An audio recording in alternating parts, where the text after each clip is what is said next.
So আমি আমাৰ পাঠ আজি আলোচনা কৰিম, আৰম্ভ কৰিছো। এইটো হল নেৰেশ্যন। নেৰেশ্যন আমি সকলোৱে জানো নেৰেশ্যন দুই প্ৰকাৰৰ, হয়নে? কি কি তোমালোকে জানানে? সেইটো হল ডাইৰেক্ট নেৰেশ্যন আৰু ইনডাইৰেক্ট নেৰেশ্যন, হয়নে? এতিয়া ডাইৰেক্ট নেৰেশ্যন মানে কি? ডাইৰেক্ট নেৰেশ্যনত কি হয়, বক্তাৰ যিখিনি কথা, অৰ্থাৎ যিয়ে কথাখিনি কয়, তেওঁৰ কথাখিনি হুবহু ৰূপত প্ৰকাশ কৰা হয়। কেনেকে প্ৰকাশ কৰা হয়? হুবহু ৰূপত। ফৰ এক্সাম্পল, মই যদি কওঁ যে মোৰ ভোক লাগিছে বা মই ভাত খাম, সেই কথাটো মই হুবহু যেতিয়া প্ৰকাশ কৰিম, তেতিয়া সেইটো ডাইৰেক্ট নেৰেশ্যন হ'ব। হুবহু প্ৰকাশ কৰিলে সেইটো ডাইৰেক্ট নেৰেশ্যন হ'ব। আৰু যদি আমি সেইটো হুবহু প্ৰকাশ নকৰি, বক্তাৰ কথাটো যে হুবহু প্ৰকাশ নকৰি দ্বিতীয় বা তৃতীয় ব্যক্তিৰ দৃষ্টিৰে প্ৰকাশ কৰোঁ, তেতিয়া সেইটো ইনডাইৰেক্ট নেৰেশ্যন বুলি ক'ব। এইটো আমাৰ তোমালোকে নিশ্চয় দেখিছা, ইনডাইৰেক্ট নেৰেশ্যন। ইনডাইৰেক্ট নেৰেশ্যনত ব্যক্তিৰ কথাখিনি আমি হুবহু ৰূপত প্ৰকাশ নকৰোঁ, দ্বিতীয় বা তৃতীয় ব্যক্তিৰ দৃষ্টিৰে সেইখিনি কথা প্ৰকাশ কৰা হয়। অৰ্থাৎ মই ভাত খাম বুলি নকওঁ, তাতে কি ক'ম, তেওঁ ভাত খাব, এনেকে ক'ম। এতিয়া আমি এক্সাম্পলৰ সহায়ত চাওঁ। তলত এটা এক্সাম্পল আহিছে, তোমালোকে দেখিছা নিশ্চয়। He said I am a student. এতিয়া he said I am a student, এইটো এটা ডাইৰেক্ট নেৰেশ্যনৰ বাক্য, নহয় নে? এতিয়া কেনেকে গম পাম বাক্যটো ডাইৰেক্ট নেৰেশ্যন নে ইনডাইৰেক্ট নেৰেশ্যন? সেইটো এটা কথা আছে। এতিয়া ডাইৰেক্ট নেৰেশ্যন নে ইনডাইৰেক্ট নেৰেশ্যন, সেইটো আমি সহজতে গম পাম যে ডাইৰেক্ট নেৰেশ্যনৰ বাক্য এটাত কি থাকিব, ঊৰ্ধ্বকমা থাকিব। ইয়াতে নিশ্চয় দেখিছা তোমালোকে, আই এম এ ষ্টুডেণ্ট, এই হি said I am a student, এই আই এম এ ষ্টুডেণ্ট বাক্যখণ্ড কি হৈছে, ঊৰ্ধ্বকমাৰ ভিতৰত আছে। তাৰমানে এইটো এটা ডাইৰেক্ট নেৰেশ্যন। ক্লিয়াৰ এইখিনি কথা? তো ডাইৰেক্ট নেৰেশ্যন বুলি কেনেকে গম পোৱা যায়? যে বাক্যটোৰ যিটো এটা অংশ, সেইটো কি অংশ মই পিছত কৈ আছো, এই যেতিয়া উক্তিটো, নেৰেশ্যন মানে উক্তি, যিখিনি কথা, সেই কথাখিনি যদি ঊৰ্ধ্বকমাৰ ভিতৰত থাকে, তেনেহলে আমি বুজিম এইটো এটা ডাইৰেক্ট নেৰেশ্যনৰ বাক্য। এইটো কিহৰ বাক্য? ডাইৰেক্ট নেৰেশ্যনৰ বাক্য। তো ডাইৰেক্ট নেৰেশ্যন আৰু ইনডাইৰেক্ট নেৰেশ্যনৰ পাৰ্থক্য সেইটোৱে যে ইয়াতে ইনডাইৰেক্ট নেৰেশ্যনত ঊৰ্ধ্বকমাটো নাথাকে। এতিয়া চোৱা, এইফালে ইনডাইৰেক্ট নেৰেশ্যনটো আহিছে, he said that he was a student.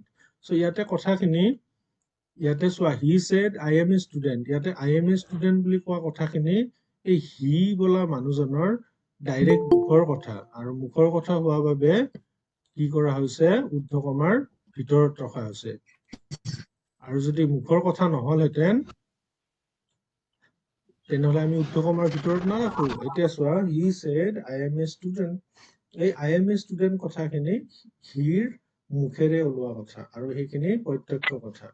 আৰু এইফালে ইনডাইৰেক্টত চোৱা, he said that he was a student, ইয়াতে he said that he was a student. চ' হি ৱাজ এ ষ্টুডেণ্ট, ইয়াতে হিটোৱে সেই আগৰ হিটোকে বুজাইছে। গতিকে এইখিনি কথা আমি এজন দ্বিতীয় ব্যক্তিৰ দৃষ্টিৰে প্ৰকাশ কৰিছো, সেইকাৰণে ইয়াৰ পৰা ঊৰ্ধ্বকমাটো উঠি গৈছে। আৰু তোমালোকে দেখিছা বাক্যটোত বিভিন্ন ধৰণৰ পৰিৱৰ্তন ইয়াত লক্ষ্য কৰিব পাৰিছা নিশ্চয় তোমালোকে। কি কি পৰিৱৰ্তন হৈছে চোৱাচোন। যেনে ইয়াতে ডেট বহিছে, হয়নে? ইনডাইৰেক্ট নেৰেশ্যনটোত কি বহিছে? ডেট বহিছে, ঊৰ্ধ্বকমা উঠি গৈছে।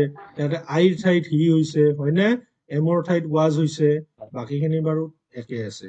তো আমি এই বিষয়ে বিস্তৃতভাৱে আলোচনা কৰিম যে কেনেকেনো নেৰেশ্যন এটা কৰে, ডাইৰেক্টৰ পৰা ইনডাইৰেক্ট নেৰেশ্যন কেনেকে কৰে, সেইটো আমি আলোচনা ভালকে কৰিম এতিয়া। এইটো চোৱা, ডাইৰেক্ট নেৰেশ্যনক ডাইৰেক্ট স্পীচ বুলিও কোৱা হয়। এতিয়া বক্তাৰ কথিত কথা হুবহু ৰূপত প্ৰকাশ কৰা হয়। ডাইৰেক্ট নেৰেশ্যনত কি কৰা হয়, মানুহজনে যিখিনি কথা কয় সেইখিনি হুবহু প্ৰকাশ কৰা হয়। তাৰমানে তেওঁ যি কৈছে একদম একজাক্টলি কথাখিনি প্ৰকাশ কৰা হয়। সেইটোৱে হ'ব ডাইৰেক্ট নেৰেশ্যন, যে বক্তাৰ কথিত কথা হুবহু ৰূপত প্ৰকাশ কৰা হয়, আৰু বক্তাৰ কথাখিনি ঊৰ্ধ্বকমাৰ ভিতৰত লিখা হয়, হয়নে? যিটো আমি ইয়াতে দেখা পালো যে আই এম এ ষ্টুডেণ্ট, এইখিনি ঊৰ্ধ্বকমাৰ ভিতৰত লিখা আছে। তলৰ বাক্য উদাহৰণ কেইটা চোৱাচোন। হি said I am a student, ইয়াতে হিয়ে যিখিনি কথা কৈছে I am a student, তাৰমানে মই এজন ছাত্ৰ, এই কথাখিনি কোনে কৈছে? হি কৈছে, তেওঁ কৈছে। গতিকে তেওঁৰ এইখিনি মুখৰ কথা ঊৰ্ধ্বকমাৰ ভিতৰত। দ্বিতীয় বাক্যটোত চোৱা যে Rima says I wake up at 5 am. তো ইয়াতে এইখিনি I wake up at 5 am মানে ৰীমাই 5 বজাত উঠে, গতিকে এইখিনি ৰীমাৰ ডাইৰেক্ট মুখেৰে ওলোৱা কথা, সেইকাৰণে I wake up at 5 am বুলি কোৱা হৈছে আৰু ঊৰ্ধ্বকমাৰ ভিতৰত ৰখা হৈছে। তৃতীয় বাক্যটোত চোৱা Atif says that he would meet a doctor the next day, হয়নে? The teacher said, চতুৰ্থ বাক্যটো চোৱা study regularly, ইয়াতে ঊৰ্ধ্বকমা আছে। তাৰ পিছৰ বাক্যটো চোৱা Meena said to me I went to Delhi last year. এতিয়া তোমালোকে কোৱাচোন কোনটো কোনটো বাক্য ইয়াতে ডাইৰেক্ট আৰু কোনটো কোনটো বাক্য ইনডাইৰেক্ট নেৰেশ্যনৰ উদাহৰণ, কোৱাচোন। 3 নম্বৰটো ইনডাইৰেক্ট হ'ব। 3 নম্বৰটো ইনডাইৰেক্ট নেৰেশ্যন। কি বাক্যটো? ঊৰ্ধ্বকমা 3 নম্বৰ বাক্যটো পঢ়ি দিয়াচোন।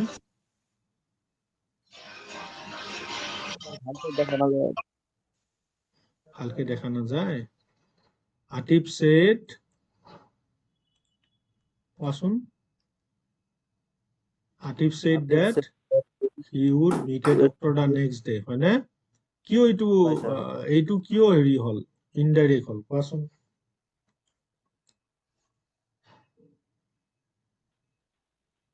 ইনডাইৰেক্ট হোৱাৰ কাৰণটো কি? স্যাৰ ঊৰ্ধ্বকমা নাই তাতে, সেইকাৰণে। তাতে ঊৰ্ধ্বকমা নাই, ভেৰি গুড। তোমাৰ চিন্তাটো ঠিকে আছে যে তাত ঊৰ্ধ্বকমা নাই, সেইকাৰণে আমি গম পাইছো যে এইটো এটা ইনডাইৰেক্ট নেৰেশ্যন। বাকী গোটেইকেইটা বাক্য কিন্তু ঊৰ্ধ্বকমাৰ ভিতৰতে আছে, আছেনে? আছে।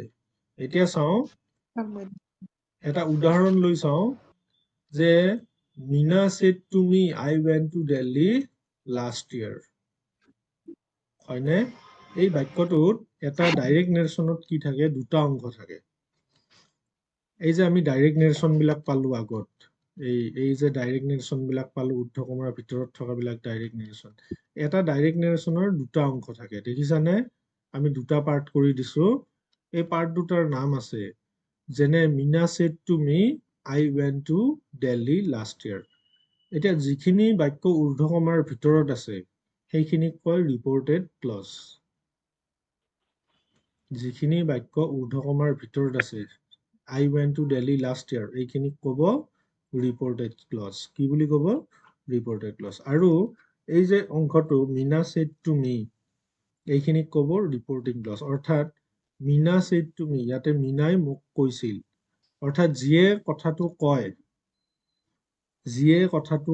ইয়াতে কোনে কৈছে? মীনাই কৈছে। যিয়ে কথাটো কয় সেই অংশখিনিক ৰিপৰ্টিং ক্লজ বুলি কোৱা হয়। আৰু যিখিনি কথা কয়, এই মীনা নামৰ ছোৱালীজনীয়ে যিখিনি কথা কৈছে সেইখিনি হ'ব ৰিপৰ্টেড ক্লজ। তাই কোনখিনি কথা কৈছে? I went to Delhi last year, এইখিনি কথা মীনাই কৈছে আৰু এইখিনি মীনাৰ মুখেৰে ওলোৱা কথা, সেইকাৰণে এইখিনিক ক'ব ৰিপৰ্টেড ক্লজ। এতিয়া বুজি পালা ৰিপৰ্টিং ক্লজ কোনটো, ৰিপৰ্টেড ক্লজ কোনটো? স্যাৰ পাইছো। বঢ়িয়া। এতিয়া আমি আগৰ শ্লাইডখনলৈ যাওঁ, চোৱা। ইয়াতে যে আছে he said I am a student, ইয়াতে ৰিপৰ্টিং ক্লজ আৰু ৰিপৰ্টেড ক্লজ কোনটো কোৱা? He said এইটো ৰিপৰ্টিং হ'ব আৰু I am student এইটো ৰিপৰ্টেড হ'ব। he said এইখিনি কি হ'ব? ৰিপৰ্টিং হ'ব। আৰু I am a student টো ৰিপৰ্টেড হ'ব। ৰিপৰ্টেড হ'ব। গুড। তলৰ বাক্যটোত ৰীমা, ইয়াৰ প্ৰথমটো ৰিপৰ্টিং হ'ব আৰু I wake up 5 AM এইটো ৰিপৰ্টেড হ'ব। ওকে, বঢ়িয়া। এতিয়া লাষ্টৰ বাক্যটো কোৱাচোন। Meena said to me এইটো ৰিপৰ্টিং হ'ব আৰু I went to Delhi last year এইটো ৰিপৰ্টেড হ'ব। তো ধৰিব পাৰিছা কোনখিনি ৰিপৰ্টিং, কোনখিনি ৰিপৰ্টেড। অৰ্থাৎ ঊৰ্ধ্বকমাৰ ভিতৰত থকাখিনি কি হ'ব?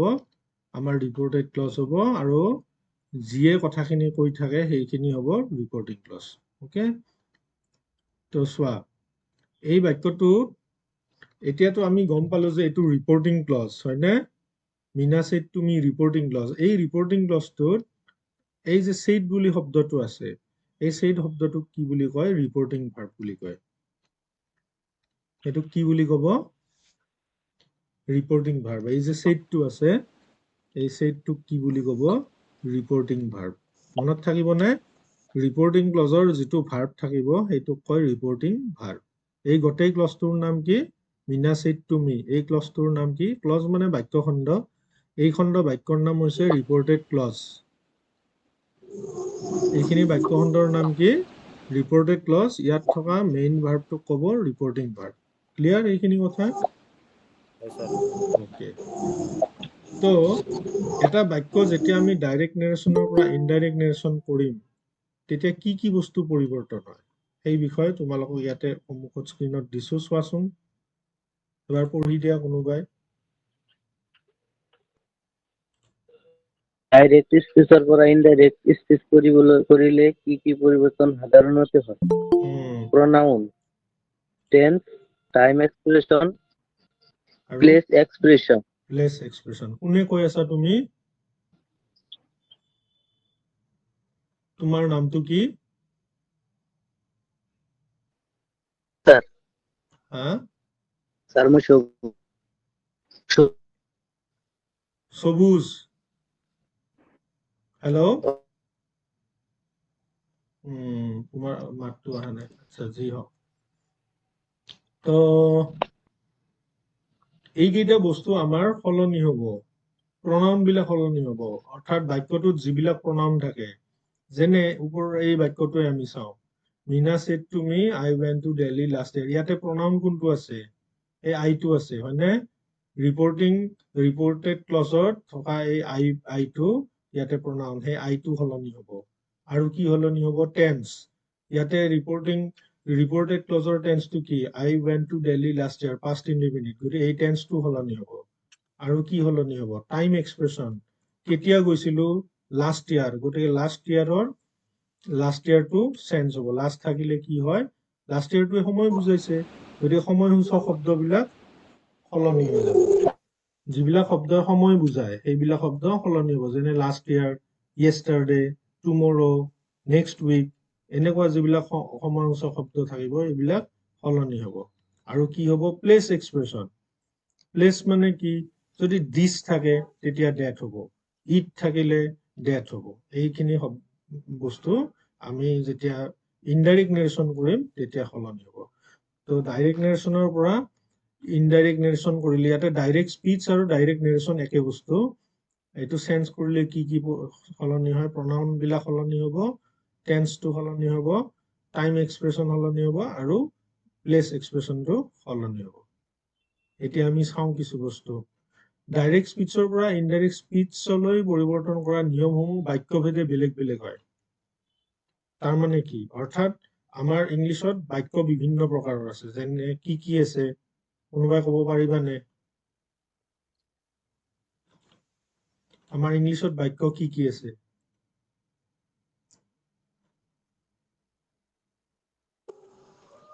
imperative sentence, interrogative sentence, interrogative sentence, imperative sentence, আৰু assertive sentence, exclamatory sentence, good. তো এই প্ৰতিটো optative sentence. গতিকে এই গোটেই প্ৰকাৰৰ বাক্যৰ নেৰেশ্যন কৰা পদ্ধতিবিলাক বেলেগ বেলেগ তো মই ইয়াতে বাক্য কেইটা দিছো assertive sentence interrogative imperative optative sentence আৰু exclamatory sentence আৰু এই গোটেই কেই প্ৰকাৰৰ বাক্যৰ নেৰেশ্যন কৰা নিয়ম কিছু বেলেগ কিছু মানে অলপ অলপ কিছু ইয়াৰে সহাল সলনি হয় তো আমি আজি শিকিম assertive sentenceৰ কেনেকৈ কি কৰে ডাইৰেক্ট নেৰেশ্যনৰ পৰা ইনডাইৰেক্ট নেৰেশ্যন কৰে বা ডাইৰেক্ট স্পিচৰ পৰা কেনেকৈ ইনডাইৰেক্ট স্পিচ কৰে একেবাৰে সহজ কথাখিনি মন দি চাবা তোমালোকে সোনকালে বুজি পাবা তো ডাইৰেক্ট স্পিচৰ পৰা ইনডাইৰেক্ট স্পিচ কৰোঁতে কি সলনি হয় যে প্ৰথম ইনডাইৰেক্ট নেৰেশ্যনত ৰিপৰ্টিং ভাৰ্বটো সে টু থাকিলে টেল হয় আৰু পাষ্ট টেন্সত টোল্ড হয় যেতিয়া সে টু থাকিব ৰিপৰ্টিং ভাৰ্ব এতিয়া ৰিপৰ্টিং ভাৰ্ব কোনটো ৰিপৰ্টিং ভাৰ্ব কোনটো আমি আগৰ এখন শ্লাইডত পাইছিলো নহয় এই যে saidটো দেখিছানে ৰিপৰ্টিং ক্লজৰ যিটো মেইন ভাৰ্ব এই ৰিপৰ্টিং ক্লজৰ যিটো মেইন ভাৰ্ব said এইটোকে কয় ৰিপৰ্টিং ভাৰ্ব এইটোৱে হ'ল ৰিপৰ্টিং ভাৰ্ব ৰিপৰ্টিং ক্লজৰ ভাৰ্বটোকে কয় ৰিপৰ্টিং ভাৰ্ব এই ৰিপৰ্টিং ভাৰ্বটো যেতিয়া say to হয় তেতিয়া টেল ব্যৱহাৰ কৰিব লাগে ইনডাইৰেক্ট নেৰেশ্যনত আৰু past tense হলে কি হ'ব told হ'ব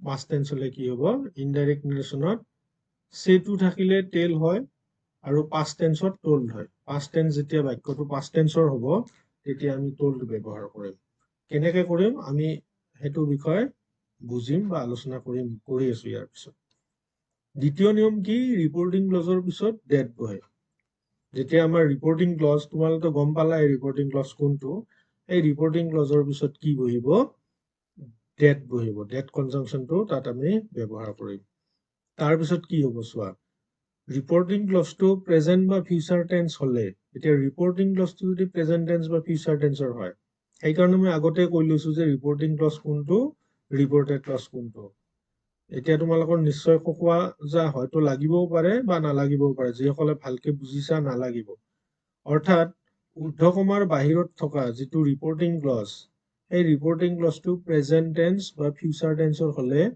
ৰিপৰ্টেড ক্লজৰ টেন্সটো সলনি নহয় ৰিপৰ্টেড ক্লজ মানে ঊৰ্ধ্বকমাৰ ভিতৰত থকা বাক্যখণ্ড তাৰ টেন্সটো কি নহব সলনি নহয় যদি প্ৰেজেন্ট টেন্স বা ফিউচাৰ টেন্সত থাকে ৰিপৰ্টিং ক্লজটো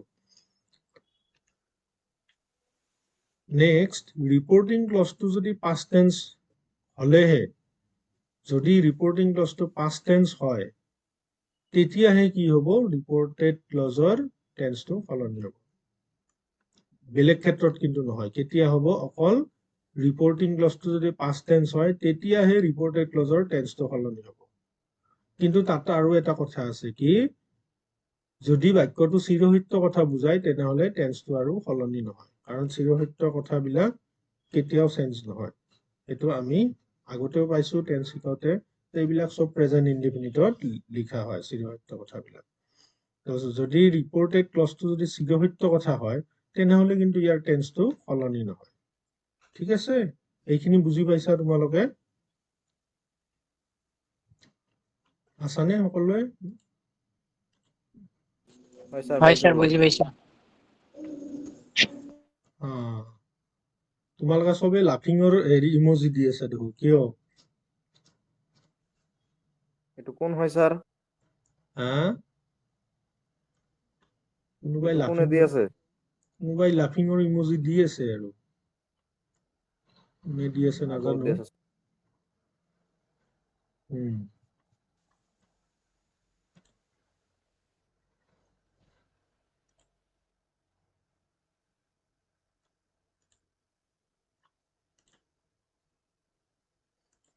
ঠিক আছে সেই লাফিং ইমোজি দিয়াটো আমি ৰিমুভ কৰি দিলো এতিয়া চোৱা এইখিনি তোমালোকে বুজি পালা ন কথাখিনি নিয়মখিনি বুজি পালা আচ্ছা এতিয়া আমি নেক্সট আগবাঢ়িছো এক্সাম্পল চাম আমি কেনেকে কৰিম এতিয়া এক্সাম্পল চাম চোৱা Amit said to Anita you have done a good job ঠিক আছে এই বাক্যটো আমাৰ ডাইৰেক্ট নেৰেশ্যন কেনেকে গম পালো ইয়াতে চোৱা ঊৰ্ধ্বকমা আছে হয়নে ঊৰ্ধ্বকমাৰ ভিতৰত এটা খণ্ড আছে গতিকে এইটো এটা ডাইৰেক্ট নেৰেশ্যন ইয়াৰে অমিত said to অনিতা হল ৰিপৰ্টিং ক্লজ আৰু you have done a good job এইটো হৈছে ৰিপৰ্টেড ক্লজ ক্লিয়াৰ কথাখিনি এতিয়া আমি যেতিয়া ইয়াক ইনডাইৰেক্ট নেৰেশ্যন কৰিম you have done a good job এইখিনি কথা কোনে কৈছে এইটো প্ৰথম চাব লাগিব you have done a good job এই কথাখিনি কোনে কৈছে অমিতে অৰ্থাৎ এটা কথা মনত ৰাখিবা ঊৰ্ধ্বকমাৰ ভিতৰত থকা কথাখিনি সদায় ৰিপৰ্টিং ক্লজৰ সাবজেক্টে কয় ইয়াতে ৰিপৰ্টিং ক্লজৰ সাবজেক্ট অমিত ঠিক আছে এই ৰিপৰ্টিং ক্লজৰ যিটো সাবজেক্ট থাকিব এই সাবজেক্টটো কি হ'ব সদায় সাবজেক্টটোৱে সদায় কি ক'ব ৰিপৰ্টেড ক্লজৰ কথাখিনি ক'ব বাবা মই ইয়াতে পেনটো বিচাৰি আছো বাবা ক'ত আছে পেনটো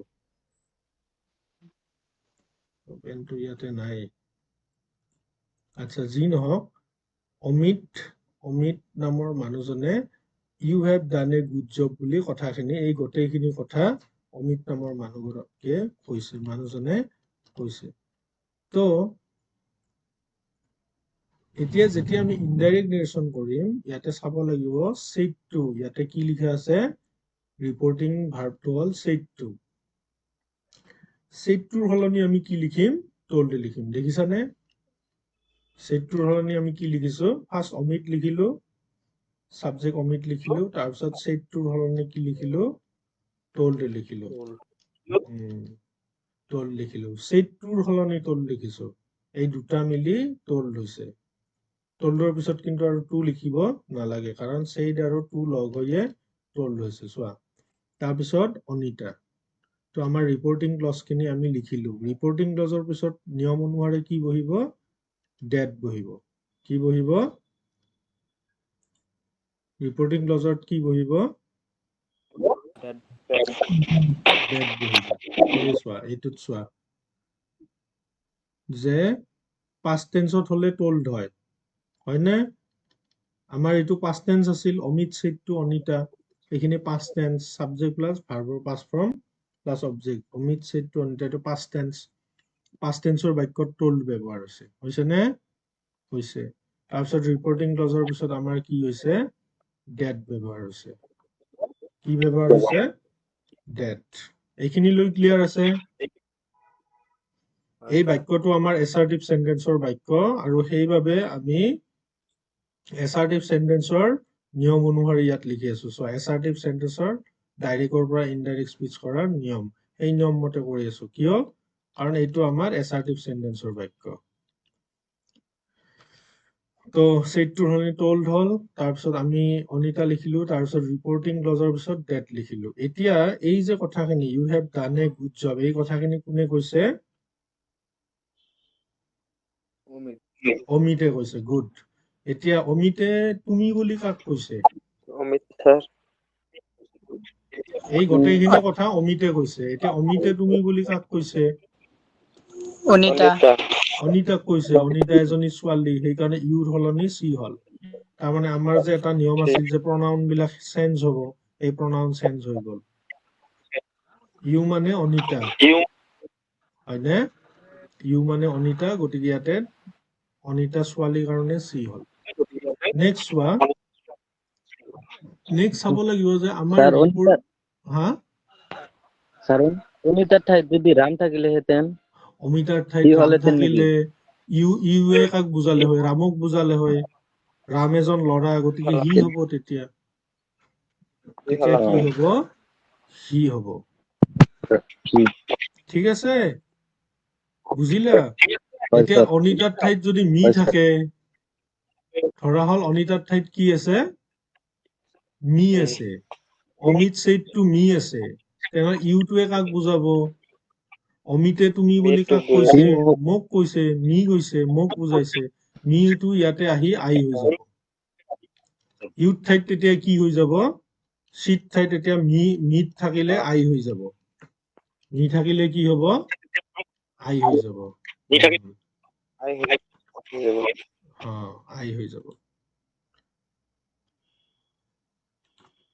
এতিয়া চোৱা আন এটা কথা চোৱা আমাৰ এই ৰিপৰ্টিং ক্লজটো আছে পাষ্ট টেন্সত হয়নে ৰিপৰ্টিং ক্লজটো কি টেন্সত আছে পাষ্ট টেন্সত আছে আৰু ৰিপৰ্টেড ক্লজটো আছে প্ৰেজেন্ট পাৰফেক্ট হয়নে you have done a good job এতিয়া যেতিয়া পাষ্ট টেন্সত থাকিব তেতিয়া আমাৰ টেন্সটো সলনি হৈ যাব ইয়াতে লিখা আছে চোৱা 3 নম্বৰ পইণ্টটো চোৱা ৰিপৰ্টিং ক্লজটো প্ৰেজেন্ট বা ফিউচাৰ হলে ৰিপৰ্টেড ক্লজৰ টেন্স সলনি নহয় 4 নম্বৰত কি লিখিছে ৰিপৰ্টিং ক্লজটো পাষ্ট টেন্স হলেহে ৰিপৰ্টেড ক্লজৰ টেন্সটো সলনি হয় কিন্তু চিৰসত্য কথা বুজালে টেন্স সলনি নহয় তো আমাৰ সেইটো পাষ্ট টেন্সত আছে কাৰণে টেন্সটো সলনি হ'ব এতিয়া হ'বনে হেড থাকাৰ কাৰণে কি হল হেড হৈ গল হেডৰ পাষ্ট টেন্স হেড ঠিক আছে, টেন্সটো সলনি হৈ গ'ল। এইটো পাষ্ট টেন্স আছে কাৰণে এইফালেও পাষ্ট টেন্স হ'ব। হেভৰ পাষ্ট ফৰ্ম হৈছে হেড। গতিকে হেড থাকিলে হেড হয়, সেইটো আৰু জানা শুনা কথা, আমি সকলোৱে মনত ৰাখিলে হ'ল যে হেড থাকিব যেতিয়া হেড লিখিম। টেন্স সলনি হলে হেড থাকিলে হেড হ'ব। তাৰপিছত ডান হ'ল, এ হ'ল গুড জব। আৰু ঊৰ্ধ্ব কমাটো ইনডাইৰেক্ট নেৰেশ্যনত কি হ'ব?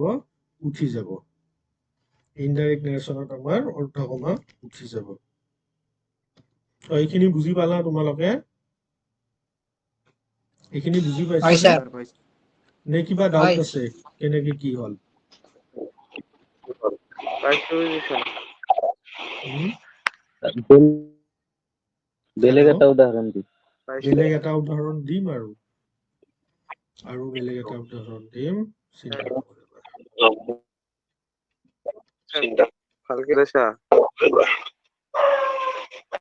এবাৰ দেখিছা, এইটো এটা নতুন উদাহৰণ।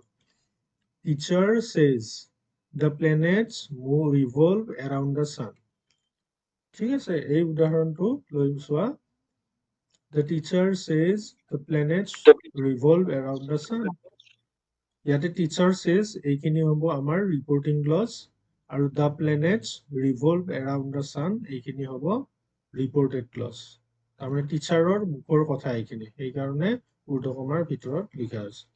এতিয়া চোৱা, the planets revolve around the sun, এই কথাখিনি এইটো হ'ব আমাৰ ৰিপৰ্টেড ক্লজ, আৰু says টো হ'ব ৰিপৰ্টিং ভাৰ্ব। কোনোবাৰ চাউণ্ডটো অন আছে, ডাবুল আহি আছে। চাউণ্ডটো মাইকটো অফ কৰি থোৱা, যেতিয়া সুধিম তেতিয়া কবা। ঠিক আছে, এতিয়া চোৱা, আমাৰ কি আছিল যে চেটো থাকিলে টেল হয়, হয়নে? আমাৰ নিয়মত কি আছিল যে যেতিয়া চেটো থাকিব তেতিয়া টেল হয়। ঠিক আছে, এতিয়া আমাৰ হেৰিটোত চেটো আছে নেকি? আনসাৰটোতো চেটো নাই। সৰি, কোৱেশ্চনটোতো চেটো নাই। স্যাৰ ভালকৈ দেখা না যায়। কিয়?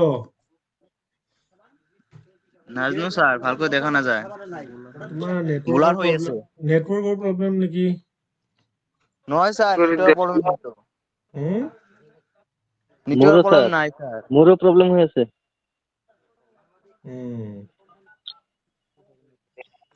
আপনাৰ কিবা হইছে নাকি চাওকচোন। মোৰ একো হোৱা নাই, ঠিকে চলি আছে। ঠিকে চলি আছে, কোনো প্ৰব্লেম হোৱা নাই। মই দেখা নাই কিবা প্ৰব্লেম যে হৈ আছে। আমার কি বলেছে স্যার?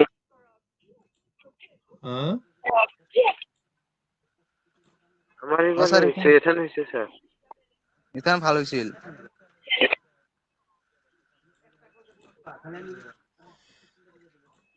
আরো হয়েছে স্যার। নেটৱৰ্কৰ কাৰণে হৈ আছে তোমালোকৰ। এতিয়া চোৱা, চেটো থাকিলে আমি তেল লিখো, হয়নে? কিন্তু ইয়াতেতো চেটো নাই, এতিয়া চেজ আছে। চেজ থকাৰ কাৰণে ডাইৰেক্ট চেজ ব্যৱহাৰ হৈছে, দেখিছানে? তাৰপিছত আমি কি ব্যৱহাৰ কৰিছো? ৰিপৰ্টিং ক্লজৰ পিছত ডেট। তাৰপিছত চোৱা, the planets revolve around the sun, reported clause গোটেই বাক্যখিনি চেম টু চেম আছে। The planets revolve around the sun, ইয়াতে টেন্সটো সলনি হোৱা নাই, একোৱে সলনি হোৱা নাই, চেম টু চেম আছে নে নাই? কাৰণটো কি ক'ব পাৰিবা নে কোনোবাই? কাৰণ স্যাৰ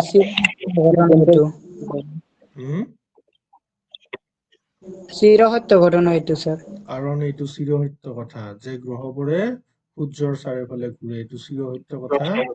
That's why ইয়াতে একো চেঞ্জ হোৱা নাই। ক্লিয়াৰ কথাখিনি?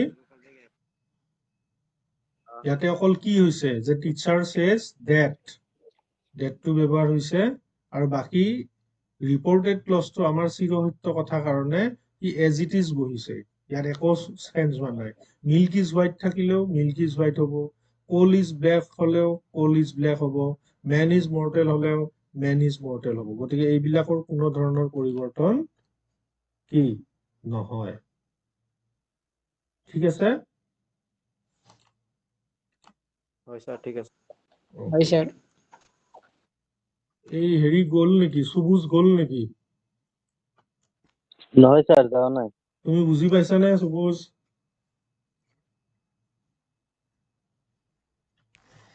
সুবুজ বুজি পাইছানে নাই? হয় স্যার হা?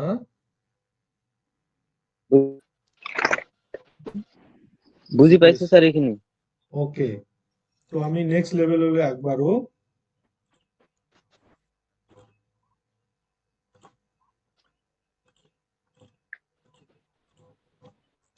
নেক্সট এক্সাম্পলটোত চোৱা, uncle says to me, I shall buy a new car tomorrow. ইয়াতে ৰিপৰ্টিং ক্লজটো হ'ল আংকুল says to me আৰু ৰিপৰ্টেড ক্লজটো হ'ল I shall buy a new car tomorrow. এই যে I shall buy a new car tomorrow, এই কথাখিনি কোনে কৈছে? আংকুলে কৈছে। আৰু ইয়াৰ ৰিপৰ্টিং ভাৰ্ব কোনটো? কোৱাচোন Says. কোনোবাই? says to, good. ইয়াতে says to আছে ৰিপৰ্টিং ভাৰ্ব। তো এই গোটেইখিনি কথা কৈছে কোনে? আংকুলে কৈছে। আঙ্কুল। I shall buy a new car tomorrow, এই কথাখিনি কোনে কৈছে? আংকুলে কৈছে। চোৱা, আঙ্কুলে। আংকুলে কৈছে। তো আমি যেতিয়া ইয়াক ইনডাইৰেক্ট নেৰেশ্যন কৰিম কি হ'ব? আংকুল। ইয়াতে চোৱা, says to সলনি কি ব্যৱহাৰ হ'ল? tells হ'ল। that হৈছে says to সলনি কি ব্যৱহাৰ হ'ল আমাৰ? tells ব্যৱহাৰ হ'ল। tells কিয় হ'ল? কাৰণ তোমালোকে জানা say to থাকিলে কি হয়? tell Says হয়। to আছে বাবে। say to থাকিলে tell হয়। ইয়াতে says to আছে, s যোগ হৈ আছে, সেইকাৰণে tellৰ লগতো s টো যোগ হৈ যাব। একদম চিম্পল কথা। এতিয়া আংকুল টেলছ মি ৰিপৰ্টিং ক্লজৰ পিছত কি ব্যৱহাৰ হয়? নিয়ম মতে ডেট ব্যৱহাৰ হয়। তো আমাৰ ইয়াতে ডেটটো ব্যৱহাৰ হৈছে, এইটো ডেট ব্যৱহাৰ হৈছে। তাৰপিছত এই যে I shall buy a new car tomorrow, এই কথাখিনি আংকুলে কৈছে। আংকুলে আই বুলি কৈছে, আই মানে মই, আংকুলে মই বুলি কৈছে। কি বুলি কৈছে? মই বুলি কৈছে। গতিকে মইটোৱে কাক বুজাইছে? আংকুলক বুজাইছে। আংকুল এজন পুৰুষ মানুহ, ল'ৰা মানুহ, সেইকাৰণে ইয়াতে আইৰ ঠাইত হি ব্যৱহাৰ হ'ল। দেখিছানে? আইৰ ঠাইত হি ব্যৱহাৰ হ'ল। ক্লিয়াৰ? হয় স্যাৰ। এতিয়া চেল, চেল আছে, ইয়াতে উইল ব্যৱহাৰ হ'ল, টেন্সটোতো সলনি নহ'ল। কিন্তু আমাৰতো কোৱা আছিল যে ৰিপৰ্টেড ক্লজৰ টেন্স সলনি হয়। কিয় সলনি নহ'ল? ইয়াততো চেল বা উইল থাকিলে কি হয়? ডাইৰেক্ট নেৰেশ্যনত যদি চেল বা উইল থাকে, ইনডাইৰেক্ট নেৰেশ্যনত সেইটো উড ব্যৱহাৰ হয়। কি ব্যৱহাৰ হয়? উড। তো ইয়াতো উড নহ'ল, উইলহে হ'ল। টেন্সটোতো সলনি হোৱা নাই, এইটো ফিউচাৰ ইনডিফিনিট। ইয়াতে ৰিপৰ্টেড ক্লজটো ইনডাইৰেক্ট নেৰেশ্যনতো ফিউচাৰ ইনডিফিনিট। কিয় সলনি নহ'ল? কাৰণটো কি? কোনোবাই ক'ব পাৰিবনে?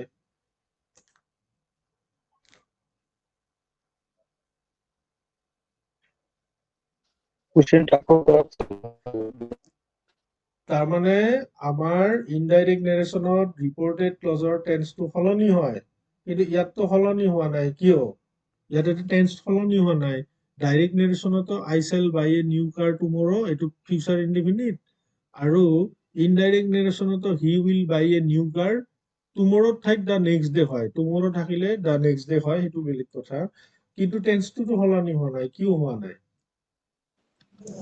প্রেজেন্ট ইনডিফিনিট আর ফিউচার টেন্সর থাকিলে টেন্সর কোনো পরিবর্তন নহয়। Very good. এই যে আংকুল says to me, এইটো প্ৰেজেন্ট ইনডিফিনিটত আছে, সেইকাৰণে ৰিপৰ্টেড ক্লজৰ কোনো টেন্সৰ সলনি নহল। জাকাৰিয়া, ধন্যবাদ তোমালৈ, তুমি শুদ্ধ উত্তৰ দিছা। সেইকাৰণে আমাৰ হি উইল ব্যৱহাৰ হ'ল। He will buy a new কাৰ। টুমৰো থাকিলে কি হয়? আমি আগতে পাইছিলো নহয়, সময়সূচক শব্দবিলাক চেঞ্জ হয়। টুমৰো থাকিলে কি হ'ব? The next day. টুমৰো থাকিলে কি হ'ব? The next day. ক্লিয়াৰ এইখিনি? স্যাৰ এইটো আকৌ অলপ কৈ দিয়কচোন। এইটো আকৌ এবাৰ কৈ দিব লাগে। চোৱা, uncle says to me, I shall buy a new car tomorrow. ইয়াতে কি হৈছে? Uncle says to me to present indefinite tense. Subject plus ভার্বর লগত এস বা ইয়েস প্লাস অবজেক্ট, এইটো প্ৰেজেন্ট ইনডিফিনিট টেন্স। ৰিপৰ্টিং ক্লজটো প্ৰেজেন্ট ইনডিফিনিট টেন্স। ৰিপৰ্টেড ক্লজটো আছে ফিউচাৰ ইনডিফিনিট টেন্স। তো ৰিপৰ্টিং ক্লজটো যেতিয়া প্ৰেজেন্ট টেন্স বা ফিউচাৰ টেন্সত থাকে তেতিয়া ৰিপৰ্টেড ক্লজৰ টেন্সৰ সলনি নহয়। ঠিক আছে, এইখিনি কথা আমি আগৰ পৰাই জানিব লাগিব। তো ইয়াতে কি হ'ল, আংকুল আংকুল হ'ল, চেষ্টটোৰ সলনি টেলছ হ'ল। তাৰপিছত মি হ'ল, ৰিপৰ্টিং ক্লজৰ পিছত ডেট বহে, ডেট বহিছে ইয়াতে। এই কথাখিনি আই চেল বাই এ নিউ কাৰ, এইখিনি কথা আংকুলে কৈছে। আংকুলে আই বুলি কৈছে, মানে মই বুলি কৈছে। তাৰপৰা আংকুলক নিজক বুজাইছে, সেইকাৰণে আংকুলত হি হ'ল, আইৰ ঠাইত হি হ'ল। হিৰ লগততো চেল নহয়, হিৰ লগত উইল হ'ব, হয়নে?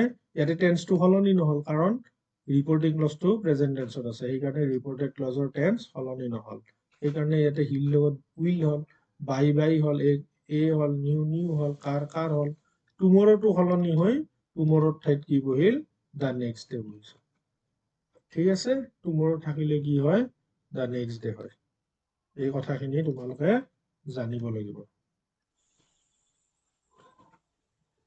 ক্লিয়াৰ এইবাৰ কথাখিনি? হয় স্যাৰ হৈছে। ওকে, নেক্সট এক্সাম্পলটো চোৱা।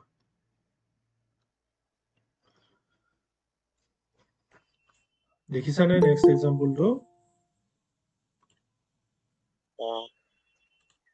হয় স্যাৰ। কিছুমানে এতিয়াও জইন হৈ আছে, হয়তো লেফ্ট মাৰিছিল। আচ্ছা, যি নহওক, ইয়াতে বাক্যটো Gopal said to Anita, I have bought a new bag for you today. চোৱা, এইটো বাক্যটো অলপ জটিল হ'ব, তোমালোকে অলপ ভালকে মন দি শুনিবা। গোপাল said to Anita, এইখিনি হ'ল আমাৰ ৰিপৰ্টিং ক্লজ, আৰু এইটো আছে পাষ্ট টেন্সত, পাষ্ট ইনডিফিনিট। ক্লিয়াৰ? এতিয়া ৰিপৰ্টেড ক্লজটো চাওঁ। I have bought a new bag for you today. এইটো হ'ব present perfect tense, subject plus have বা has, ভাৰ্বৰ থাৰ্ড ফৰ্ম, অৰ্থাৎ ভাৰ্বৰ পাষ্ট পাৰ্টিচিপল আৰু অবজেক্ট, তাৰমানে এইটো হ'ব প্ৰেজেন্ট পাৰফেক্ট টেন্স। ঠিক আছে, এতিয়া ইয়াৰ ৰিপৰ্টিং ভাৰ্বটো হৈছে said to, আৰু এইটো হৈছে ৰিপৰ্টেড ক্লজ। এই I have bought a new bag for you today, এই কথা গোটেইখিনি কথা কোনে কৈছে? কোনে ক'লে? এইটো গোপালে কৈছে। I have bought a new bag for you today, এই গোটেইখিনি কথা কোনে কৈছে? গোপালে কৈছে। গোপালে কাক কৈছে? গোপালে কৈছে তো, গোপালে কাক ক'লে এই কথাখিনি? অনিতাক ক'লে। অনিতাক কৈছে। এতিয়া আমি ইয়াক ইনডাইৰেক্ট নেৰেশ্যন কৰিলো, চোৱা কি হ'ল ইনডাইৰেক্ট নেৰেশ্যন কৰোতে। গোপাল গোপাল হ'ল, said to থাকিলে আমাৰ told হয়। ঠিক আছে, said to থাকিলে told হ'ল। তাৰপিছত অনিতা অনিতা হ'ল, ৰিপৰ্টিং ক্লজৰ পিছত আমাৰ ডেট বহে, ডেট বহিলে।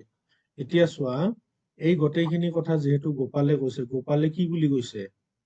গোপালে আই বুলি কৈছে। গোপালে কি বুলি কৈছে? আই বুলি কৈছে। আই মানে গোপালক বুজাইছে, দেখিছানে? আই মানে কাক বুজালে?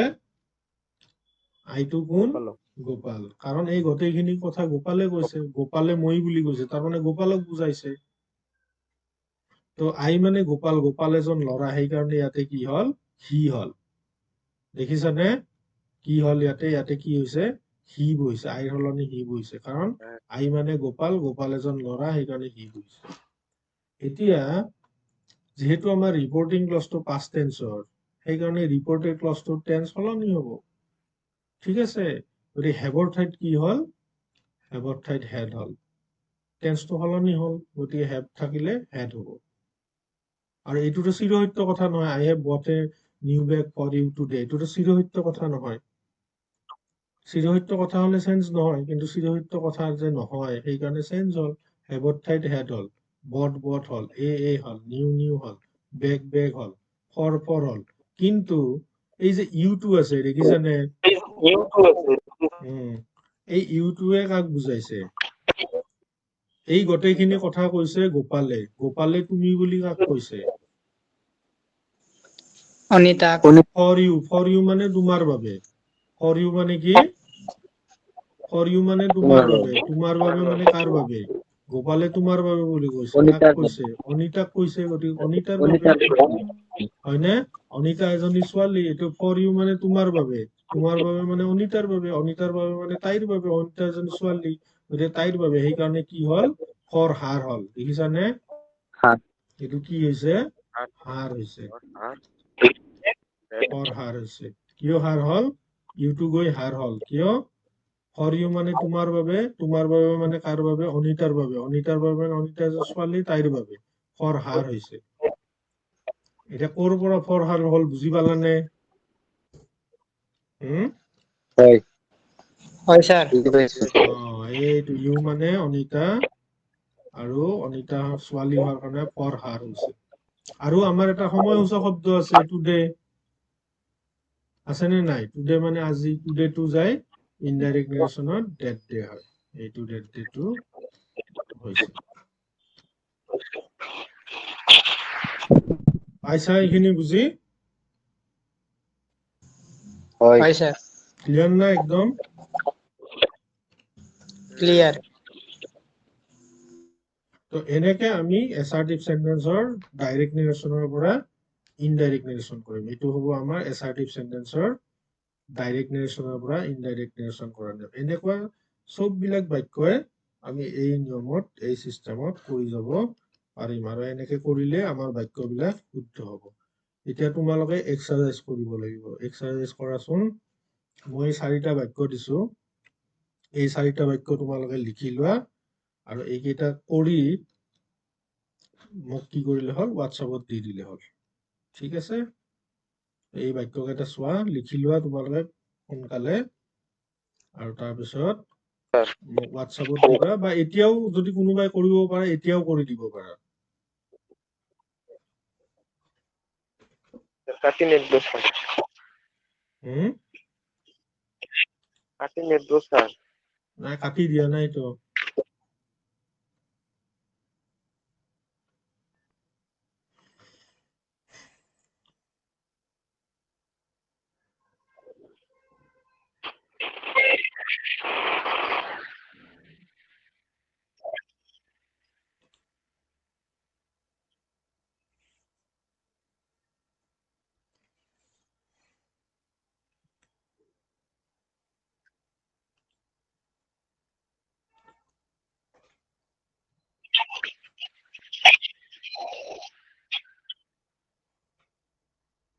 কোনোবাই প্ৰথমটো ক'ব পাৰিবা নেকি? Smita said ice floats on water. Sumita said that ice flows on water. হুম? কি কথা শুনাই নাপালো ভালকে। খচ খচ খচ খচ কৰি শব্দ এটা হৈ আছে। আৰু এবাৰ কোৱাচোন।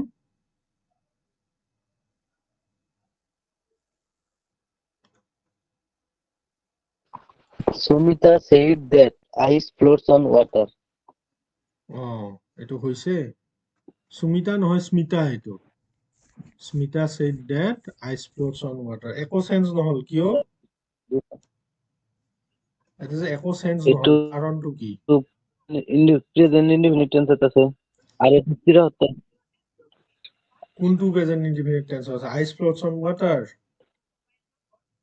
সেইটো প্ৰেজেন্ট ইনডিফিনিট টেন্সত থাকিলে চেঞ্জ নহয় নেকি? প্ৰেজেন্ট ইনডিফিনিট টেন্সত থাকিলেও চেঞ্জ হয়, কিন্তু এইটো চিৰসত্য কথাৰ কাৰণেহে চেঞ্জ হোৱা নাই। ঠিক আছে?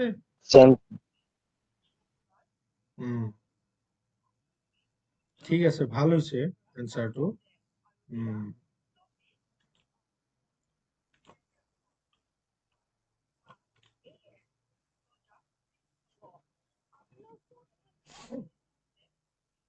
কোৱাচোন নেক্সট, কোনোবাই পাৰিবানে আৰু?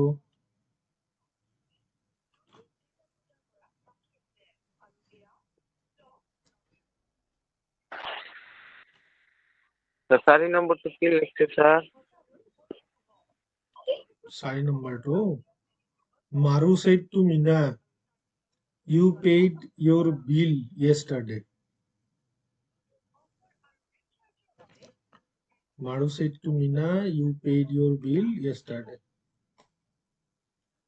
আচ্ছা, এই গোটেইকেইটা নেৰেশ্যন ডাইৰেক্ট নেৰেশ্যন নে ইনডাইৰেক্ট নেৰেশ্যন? ইনডাইৰেক্ট আছেনে ইয়াতে চোৱাচোন?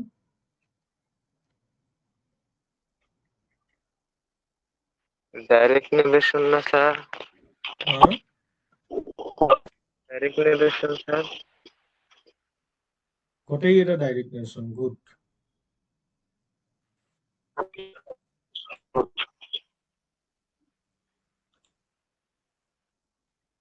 Sir, third number two, Madhu said to Meena that you paid your bill the the previous. কি ক'লা? Madhu said to bill yesterday? Meena কোনোবাই you দুটা paid দুটা কথা কৈ আছে, ডাবুল আহি আছে, সেইকাৰণে You- মই শুনি পোৱা নাই ভালকে। একজনে কোৱাচোন।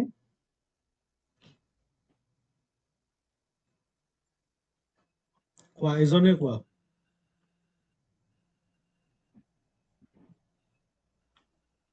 Madhu said to Meena O, that you paid your bill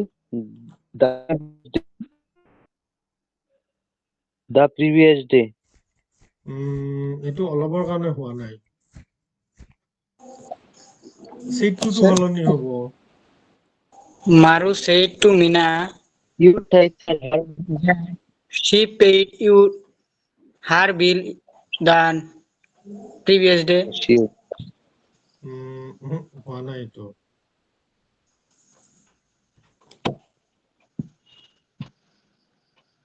Maru said to Meena চাউণ্ডটো অহা নাই, কোনে কৈছা? নেটৱৰ্কৰ প্ৰব্লেম, ভাঙি গৈছে।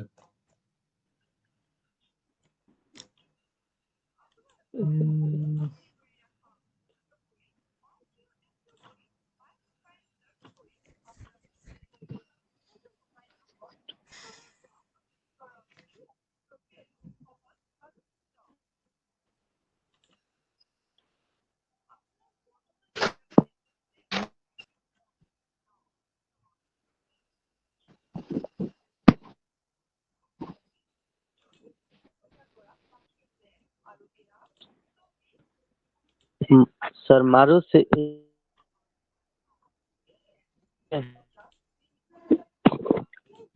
said to Meena she paid her bill the previous day. Maru said to Meena that He paid her bill the previous that he paid her bill the previous day. হোৱা নাই।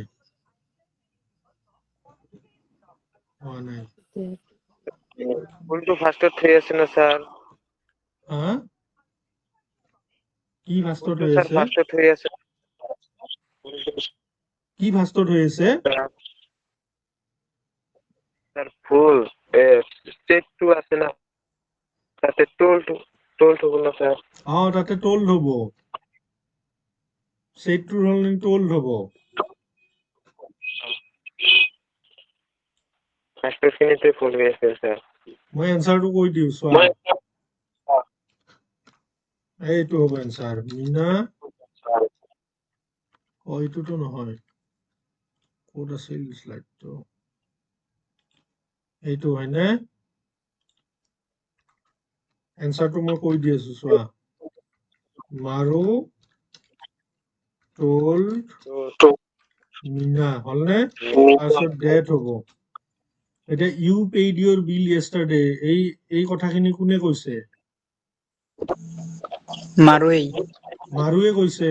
মাৰুৱে তুমি বুলি কাক কৈছে? মাৰুৱে Mina. তুমি বুলি মিনাক কৈছে। মিনা এজনী ছোৱালী, গতিকে চি হ'ব। She. You paid your bill yesterday, এইটো কোন টেন্স? Past indefinite. পাষ্ট ইনডিফিনিটটো চেঞ্জ হ'লে কি হ'ব? Past perfect. গতিকে চি হেড পেইড হ'ব। চি হেড পেইড, হ'লনে? ইউৰ বিল মানে কাৰ বিল? মাৰুৱে কৈছে তোমাৰ বিল। তোমাৰ বিল মানে কাৰ বিল? মিনাৰ বিল। গতিকে হাৰ বিল হ'ব। য়েষ্টাৰডে হ'লে দ্য প্ৰিভিয়াছ ডে। এইটো হ'ব এনচাৰ। পালা? এনচাৰটো পালানে? হয় sir. Sir. Mina Baru told Mina that she had paid her bill the previous day. গতিকে ইয়াতে যে এটা হেৰি হল এটা হেডটো ক'ৰ পৰা আহিল she had paid সেইটো জানিব লাগিব কাৰণ আমাৰ হেড থাকিলে হেড হয়নে হেড বা হেজ থাকিলে হেড হয় কিন্তু ইয়াততো হেড বা হেজ নাই ডাইৰেক্ট নেৰেশ্যনটোত কিন্তু এইটো পাষ্ট ইনডিফিনিটৰ সেন্টেন্স পাষ্ট ইনডিফিনিটটো পাষ্ট পাৰফেক্টলৈ চেঞ্জ হয় সো পাষ্ট পাৰফেক্টৰ গঠন কি subject plus had verb in third form plus object এই কাৰণে ইয়াতে হেড বহিছে আৰু ভাৰ্বৰ থাৰ্ড ফৰ্ম বহিছে ক্লিয়াৰ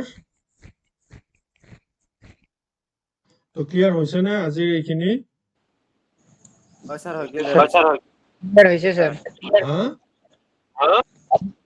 এজন এজনকে কোৱা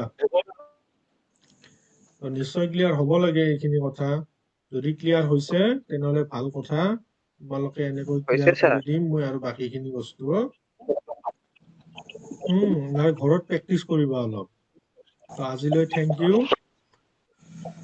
তোমালোকে ঘৰত প্ৰেক্টিচ কৰিবাচোন অলপ আৰু যদি বাকি যিকেইটা কোৱেশ্চন মই দিলো ওপৰৰ কেইটা এইকেইটা কোৱেশ্চনৰ এনসাৰ কৰি হোৱাটছআপত দিব পাৰা ঠিক আছে এতিয়া 3 নম্বৰ প্ৰশ্নত চোৱা I shall go to your home বুলি আছে নহয় টুমৰো ইয়োৰ হোম মানে কাৰ হোম এই গোটেইখিনি কথা কবিতাই কৈছে কবিতাই তোমাৰ ঘৰ বুলি কৈছে আৰ তোমাৰ ঘৰ মানে কাৰ ঘৰ অনিলাৰ ঘৰ। অনিলৰ ঘৰ তেনেহলে কি হ'ব তাৰ ঘৰ হলে কি হ'ব হিজ হোম গম পাইছানে হয় স্যাৰ। হিজ হোম হ'ব তো যাই থৈ আমাৰ ইয়াতে 9জন ল'ৰা আছে আগতে 15 জন আছিল যেতিয়া আৰম্ভ কৰিছিলো তেতিয়া 15 জন এতিয়া শেষ কৰিম 9 জন গতিকে 9 জন ল'ৰা এতিয়া প্ৰেজেন্ট আছে তো আমি থেংক ইউ জনাইছো আটাইকে তোমালোকে যে ইমান কষ্ট কৰি ইমান সময় নষ্ট কৰি যে এইখিনি এই ভিডিঅ' লাইনটো জইন কৰিলা কনফাৰেন্সিংটো অনলাইন ক্লাছত জইন কৰাৰ বাবে তোমালোকক ধন্যবাদ জনাইছো মই আৰু ইয়াৰ পিছত ইন্টাৰগেটিভ সেন্টেন্সৰ কেনেকে ভয়েস চেঞ্জ কৰে নেৰেশ্যন কৰে এই বিষয়ে আমি আলোচনা কৰিম আৰু এটা বেলেগ দিনত তোমালোকক লিংকটো দি দিম ঠিক আছে এতিয়া ধন্যবাদ সকলোকে শুভৰাত্ৰি তোমালোকে ৰাতি 10টা মানকলৈকে পঢ়ি থাকা আৰু ঠিক আছে okay bye have a nice time good night